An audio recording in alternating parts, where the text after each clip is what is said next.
Down in the depths of a strange underwater world, the little band of adventurers are having their troubles one at a time.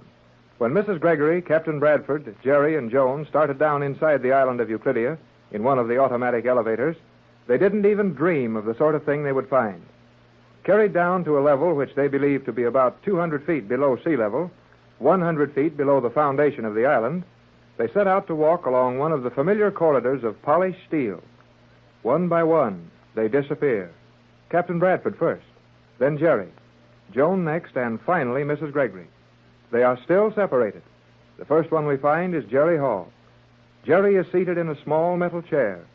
A bright light shines into his eyes, and out of the blackness before him a strange voice speaks.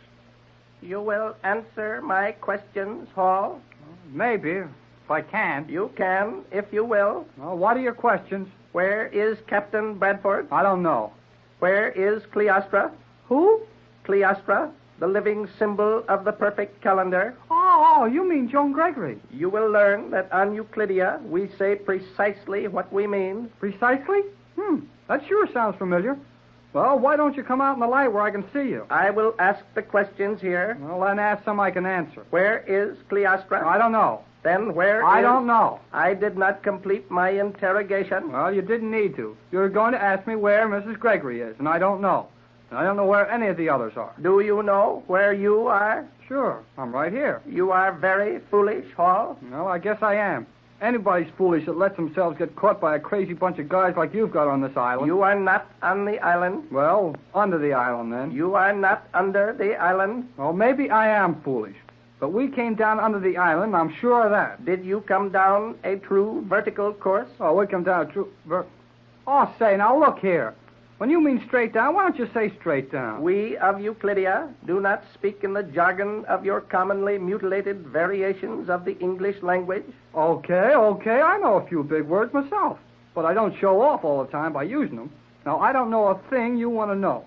So why don't you let me go and find Mrs. Gregory and the rest of our bunch? The word bunch is perhaps an adequate description of your ill-assorted expedition. Well, our expedition was plenty good enough to find this island. That was made very simple for you. Oh, yeah, I know. Old G-47 wanted to see the captain and try to get something he's got. But we escaped from this island, didn't we? Are you not here now? Now, look here. You haven't asked me a question that you don't know the answer to better than I do. And there's no sense in my trying to answer any more of them. I am thoroughly convinced there would be no intelligence displayed in anything you might be a part of. That is all. Oh, can I go now? I said, can I go now? Okay. I can sit here as long as you can. Hey, don't turn that light out. Well, I'm not afraid of the dark. Well, why don't you go on talking? I wonder if... Yeah. That's it. I'm alone.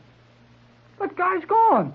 Jerry, is that you, Jerry? Yeah, this is Jerry. Where are you, Tex? I'm right here. Where are you? Well, I'm right here. At least we're in the same room, I think. Well, I don't like to do much moving around in the dark in these places. Well, neither do I, but it can't be helped. Now, you stay where you are and keep talking. I'll try to come to your voice.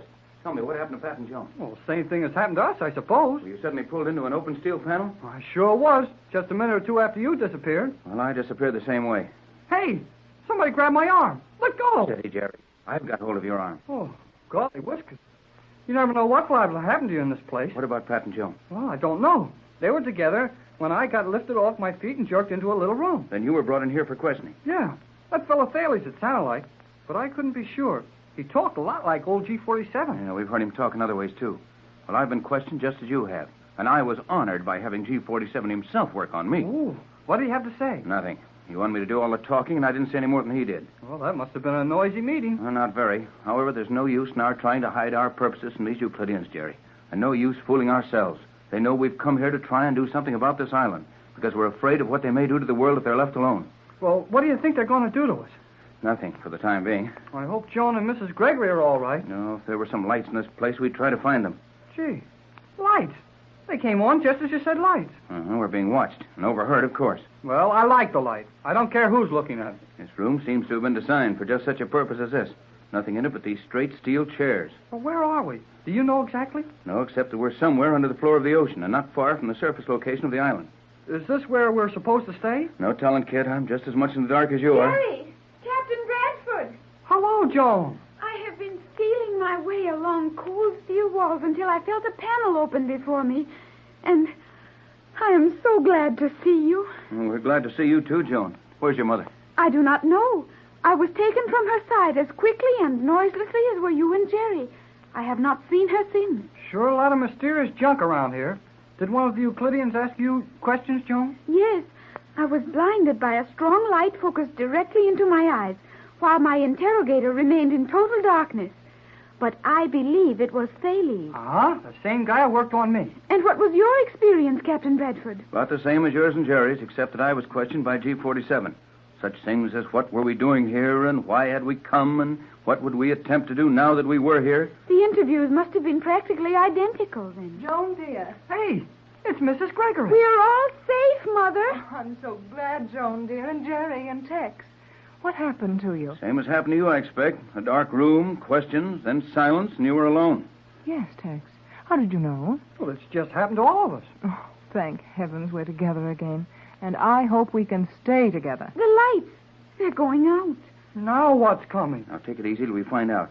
Everyone stand still. Hold each other's hands. Give me your hand, Jerry. Right, Tex. There it is. Mother, give me your hand. I will, when I can find yours in the dark. There, dear. Now, Pat, your hand. That's right. And whatever you do, don't let go. Any of you. Well, what do you expect, Tex? Anything. But whatever happens, let's keep from being separated as long as we can.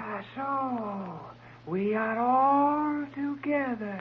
G47. Precisely. What's the idea of the black magic, G47? You can do just about as you wish with us here. Why put on this cheap show? Ah, my dear Captain, you will learn to entertain a greater respect for me before you see the outside world again. Just where are we now? You are in Euclidia. That might mean anything. It might indeed. Now, you will answer some questions. What, again? Mrs. Gregory, what do you hope to gain by this visit to Euclidia? Hey, that's not G47. It is Thales, I believe. Where is your formula, Captain Bradford? My formula is safe from you. What were the materials you brought on your boat? What experiments did you hope to conduct here? The compounding of that formula by anyone except a scientist of Euclidia will seal your fate. Tex, just what I thought. We're only safe until they can force you to give up that formula. They'll never do that. Never is a longer period of time than any human is allowed to hold a secret. We will never give this up, G47. You are very foolish to ally yourself with this hopeless cause, Cleostra. Now, wait a minute, you two. I'm not a bit frightened by these third-degree methods. I can talk and reason as well in the dark as you can. I'm the only one of this group who knows my formula. The only one in the world. And the only written copy of the formula I destroyed when we were in Los Angeles. You can't browbeat any secrets out of the others, and you'll never get them from me. Good for you, Tex. We all feel the same Ah, way. very heroic. However, your sweeping gestures have the weakness of all heroics. They have no value in the face of fact. But the formula is a fact, and my having it a fact. And is it not a fact that you would surrender the formula before you would allow harm to come to any of these others? Well, No, Captain. We are able to undertake anything with you. Yes, Joan, dear. But the four of us mean very little when the safety of the world is at stake. Do you think you four weak fools are of any value in the world? Well, as long as we can keep guys like you from running wild and upsetting all our countries, we're plenty of good to the world, and that's more than you are. We of Euclidia have knowledge that is priceless to your elementary world. That depends on your senses of values. We're going to do everything within our power to see that your vast scientific knowledge is not used to harm the world. no, never mind, Pat. We're only wasting our breath. Let's just let them talk, and when the time comes, we'll find a way to do the right things. Does anyone in your world ever do the right things? Hey, listen.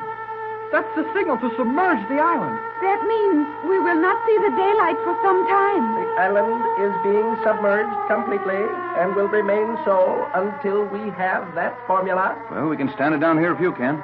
And in the meantime, there are warships from every nation in the world ready to come to this position and attack the island if we do not return within a specified time. That is interesting indeed.